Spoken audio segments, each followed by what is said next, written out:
Taylor Tomlinson will be in town this weekend at the Encore Theater Inside the Wind. Girl, I've seen it like 3 or 4 times. I'm obsessed. It's such a great show. And Have you really? yeah, Oh I'm my obsessed. God. Girl, I can't tell you. You have got it figured out when doing comedy about being in your 30s as a female, single with mental health problems. Like, you have got it locked down. Thank you so much. It's a very specific market we've cornered for sure. It is. I have to say though, you've been to Vegas so many times. Is there any experience or like a restaurant that you've been to that you're like, wow, this is it. This is Vegas. No, I would love restaurant recommendations actually. Because like I went to a Cirque show last time I was there and I'd never been to a Cirque show before. And obviously Cirque shows are incredible. They're like the most talented people I've ever seen in my life. But also I just was like, what is happening? Like, is there a storyline? Is this like parts of it were honestly very scary? And then other parts were like the most gorgeous thing I've ever seen. I was like, this is like nightmare jazz. Like, what are we? Which one did you see? I think I saw the Beatles one, which I'm sure is probably like one of the more tamer ones, right? Okay, Taylor, be honored you saw it. They just announced they're closing that show. You're kidding. No, I'm so sad. It's my favorite one. It was amazing, but the part with like the little tricycle riding itself, so scary. So Haunted. scary and very sad, kind of like depressing. Oh my God, it was so sad. Yeah, it went between me being like, oh my God, this is incredible. The part with like the big tent is like, this is just becoming an ad to see Beatles love. the Love Cirque show before it closes. Guys, if you're in Vegas this weekend, don't come see me. Go see the Love Cirque show. I'll be back, but apparently that won't be. That's so upsetting. It is very upsetting. I also have to say that you are coming back actually in June as well. You obviously love Vegas. I love Vegas. It's a short flight from LA. And like the Wynn is so nice. Like when I was coming up, I would go to Vegas, but I was not staying in nice hotels at all. I wasn't even staying on the Strip a lot of the time. I was like staying, you know, in a Residence Inn like 15 minutes away, just like trying to save money. And the fact that I get to go perform at the Wynn, not only in the theater, but like stay in their gorgeous hotel rooms is like, it's so insane. It's so nice. It really makes you feel like you're in show business and you made it. Like, even if nobody came to the shows this weekend, I'd still be like, guess I'm just a legend. You are a legend. You're a Vegas legend now. Okay, so the reason why I brought up experiences, and I'm glad we just did a commercial for love. Have you ever heard of this experience? It's at the Silverton. You put a mermaid tail on and you go swimming with actual fish in a fish tank. You put it on?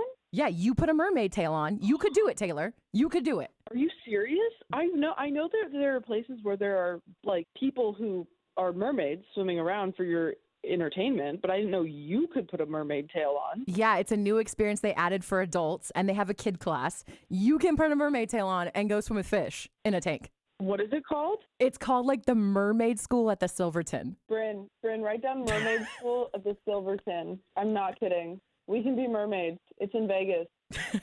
Okay, I'm so sorry. It's the greatest thing I've ever done in my adult life.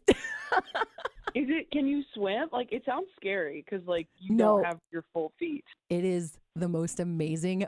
If you ever watched The Little Mermaid as a kid and you're like, I'm obsessed, I want to be a mermaid, this is your mermaid experience. And you can fully swim underwater? You don't sink?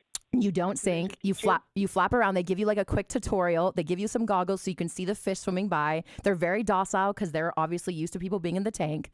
It's the coolest thing. Oh my God. Okay. Well, I'm going to look into that. That's crazy. That's what I love about Vegas. There's so much like crazy. My writing partner was telling me that she and a friend last time they were there went to a bar where robots will serve you drinks. Yes. Do you know what that is? Yes. Oh, where is that? So I run a Vegas like influencer account. I call it Raised in Vegas. And Raised in Vegas? Yes. Okay. And I'll find it and I'll post about it for you. Yeah, I was like, how was it? And she's like, I mean, a robot made my drink. It was incredible. You know what, though? Like, the whole, like, bartender experience, I feel like we need that because, like, if you flirt with a bartender, they'll give you a little extra. The robots aren't. That's true. A robot is not going to give in to your flirtation. No, not at all. Unless you're, like, really pretty. And then the robot's like, okay, malfunctions, starts smoking. Maybe, like, very shiny. Yeah. Yeah. Taylor, you also just started your own show. It's called After Midnight on CBS. I've seen it. It's hilarious. Congrats on that. Oh, thank you. Thank you so much. And then you also, in the last couple of months, released your Netflix special, Have It All. I feel like I mentioned earlier, it's the perfect show for a 30-year-old with mental health problems that is single. It will make you feel so not alone in the world. That was the whole goal of it. It really was. because the year and a half that I was working on it, I was just like, okay, I've been focused on my career for so long, and that paid off, and that's great. But now my personal life is really suffering.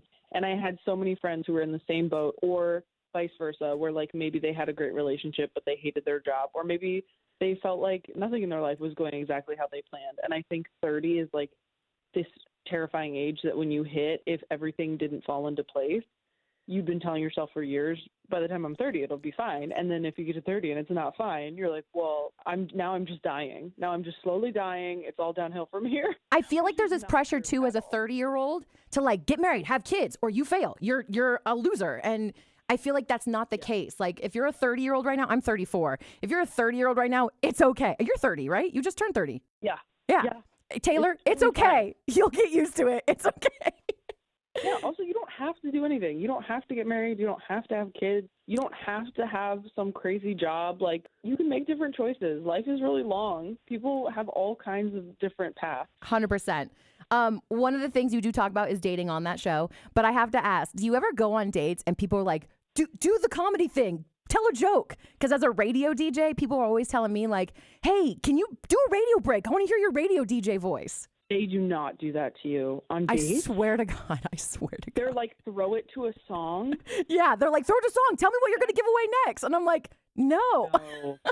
No, where are you meeting people? That's not okay. Dating apps, Taylor. We're done with that. Oh, which apps? Hinge. Okay, Hinge is supposed to be the good one. I'm so surprised. Are you on Raya? Are you on like Raya? Yeah, see, Raya won't approve me for some reason. They don't think I'm good enough. What? Yeah. Are you serious? Yeah, I swear. Yeah, I've heard that from people who should so obviously be on Raya, and it just feels like people's like I would like apply again if I were you or something, because that just feels like a fluke. Because I've seen like students on Raya. I've seen like, I'm a freshman in college, and I'm like, what are you doing here? This is for adults. Oh my God. Well, Taylor, I appreciate all your time. Thank you so much. I really appreciate you, and I can't wait to see you here.